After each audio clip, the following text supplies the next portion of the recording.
Sabe aquele grito entalado na garganta? Algo que a gente sente, pensa que sente sozinho, mas que na verdade é um sentimento coletivo?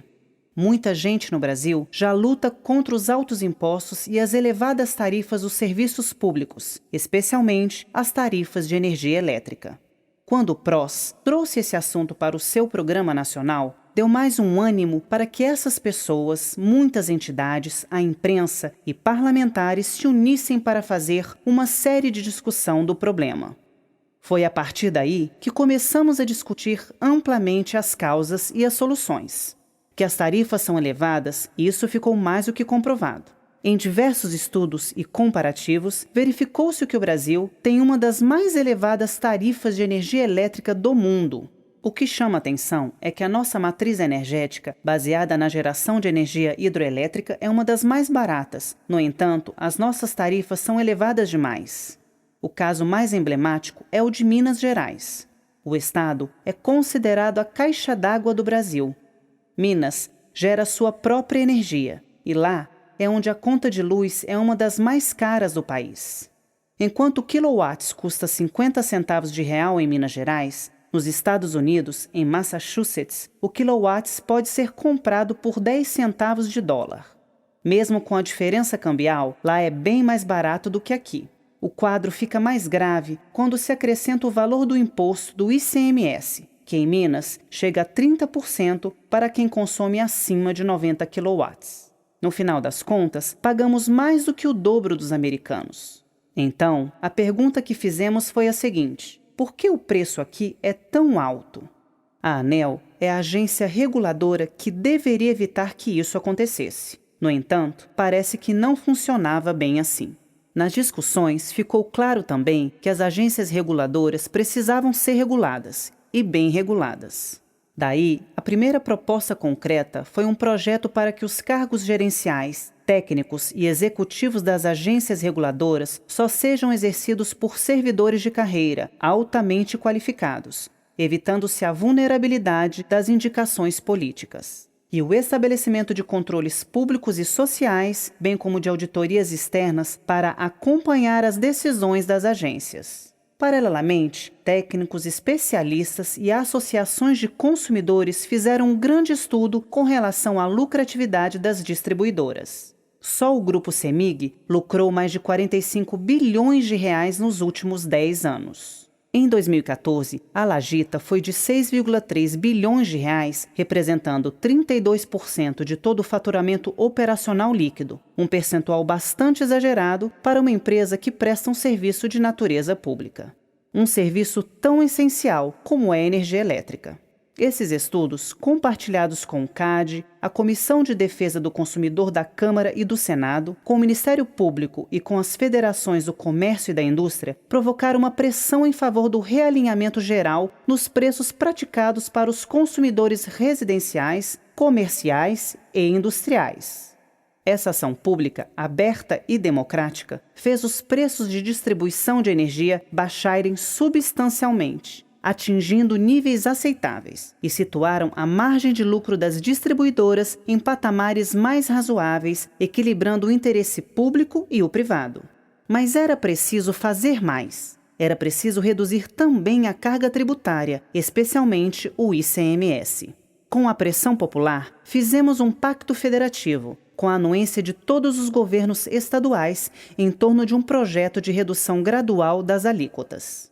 Os estados assumiram um compromisso com a eficiência, cortando gastos desnecessários, desperdício e melhorando a aplicação dos recursos públicos. Dessa forma, foi possível estabelecer a meta de redução da alíquota máxima de ICMS em 12%, a ser alcançada num prazo de 5 anos. Ainda é um percentual elevado, mas é um passo decisivo para uma tributação mais equilibrada e justa. Ao lado dessas mudanças na tarifa e na tributação, foi regulamentada pelo Congresso Nacional a operação de novas geradoras e distribuidoras de energia, especialmente de fontes limpas e renováveis. Uma verdadeira revolução. A aprovação da isenção do ICMS para quem produz sua própria energia foi um impulso para deslanchar o uso da energia solar. Aos poucos, os estados estão aderindo e concedendo esse incentivo fiscal. Por outro lado, também começam a surgir programas de geração de energia em escolas, postos de saúde e repartições públicas. E em breve serão aprovadas fontes de financiamento que irão facilitar a instalação de sistemas de geração de energia em empresas, condomínios e residências. Os brasileiros e brasileiras se mobilizaram e cobraram seus direitos. E assim, o país avançou mais um pouco, seguindo seu destino de ser líder mundial em sustentabilidade.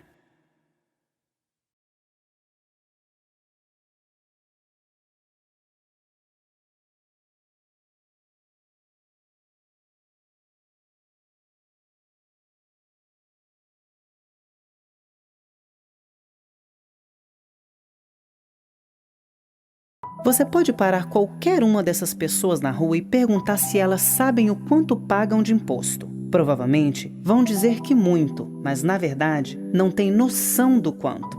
40% de tudo que se ganha somente para pagar imposto é muito. Mas para a grande maioria, esse imposto nem é percebido, pois ele vem embutido nos preços de tudo o que se compra. As pessoas sentem o efeito, porque compram menos do que precisam. A economia sente o efeito, porque o mercado se encolhe e a produção fica estagnada. O Brasil sofre o efeito, porque fica na lanterna do crescimento econômico.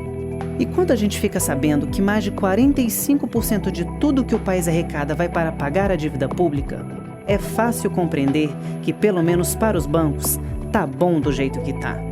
Este ano, a carga tributária vai ultrapassar a 35% de tudo que o país produz. Em matéria de arrecadação, o Brasil é campeão. Mas quando se fala em retorno social do imposto, é uma vergonha. Sempre estamos em último lugar. A situação a que chegamos é tão complexa que é difícil imaginar que possa existir alguma mudança à vista. O país foi tomado de assalto pelos grandes grupos econômicos. Eles fazem o que querem. Desviam a atenção da população, controlam a política, ditam as regras econômicas e limitam qualquer tentativa de insurgência. Por isso é aceitável que uma parte da população não concorde ou não acredite numa proposta de redução dos impostos sobre o consumo. É difícil mesmo fazer isso. Para reduzir o imposto, é preciso acabar com a gastança, a corrupção, o desperdício, o mau uso do dinheiro público. Quem quer fazer isso de verdade? Para reduzir o imposto, é preciso reduzir os juros, renegociar a dívida pública e taxar as grandes fortunas. Quem quer fazer isso de verdade? Para reduzir as tarifas de energia elétrica, é preciso enfrentar as poderosas distribuidoras de energia e reduzir as suas margens de lucro. É preciso ampliar a concorrência, dar mais poder para o consumidor. Quem vai fazer isso? Quem vai regular as agências reguladoras? Quem vai acabar com as indicações políticas? Quem vai submetê-las ao controle social? Quem vai informar e despertar as consciências? Do jeito que está, parece que não tem jeito mesmo. Mas mesmo assim, vale a pena lutar.